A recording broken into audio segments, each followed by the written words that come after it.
Using Visual Studio and the web browser, I took a game that was originally created in 1992 using assembly into JavaScript and HTML5 on a modern day browser, essentially bringing the hit classic Night Trap back from the dead.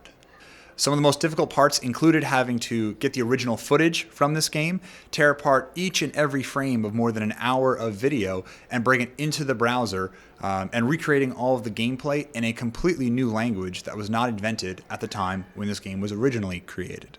I picked this because it was one of my favorite games as a child growing up, and because I had essentially developed the skills from working at Microsoft to fully realize that I had the ability to put this together, and it could only recently happen because of these sudden changes in technology we have not only in the browser, but also with our development tools. One of the things that was really inspiring along the way was after an article came out from Engadget, one of the original producers from the game of 1987 had reached out to me on Twitter. And sure enough, he was also a former Microsoft employee and said he would love to sit down and talk about this if I was ever in the Seattle area. Sure enough, 2 weeks later, I was there for PAX, the Penny Arcade Expo.